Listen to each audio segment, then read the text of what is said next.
Skema ġdida ser tajn lil dawk li diġà investew f'sistema ta' pannelli fotovoltajiċi sabiex issa jinvestu f'sistema ta' batteriji sabiex ikunu jistgħu iżommu l-enerġija ġġenerata u jużawha skont il-bżonn. Dan hekk kif l-iskema ser tara li tingħata għotja ta' 25% tal-prezz sa massimu ta' 1,000 euro kull għotja.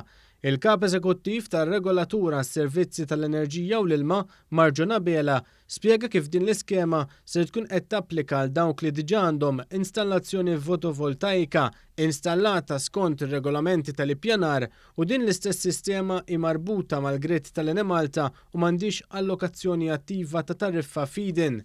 Il-Ministru għall-Enerġija u l-Maniġġar tal-Ilma Michael Farrugia stqarr kif din is-sistema tal-batteriji hija sistema ġdida u għalhekk il-Gvern ħass li għandu jissussidja.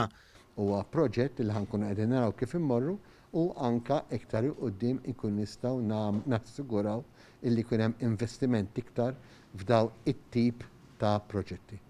Għalissa hemm 50,000 euro allokati għal din l-iskema, iżda jekk l-interess ikun kbir, il-Gvern ser jara li jiġu allokati iżjed fondi għal dan il-għan. U stqarr li din l-iskema mhux biss hija waħda ta' benefiċċju ambjentali, iżda wkoll ser tkun qed timmassimizza l-għieħ li wieħed jagħmel fuq il-pannelli installati.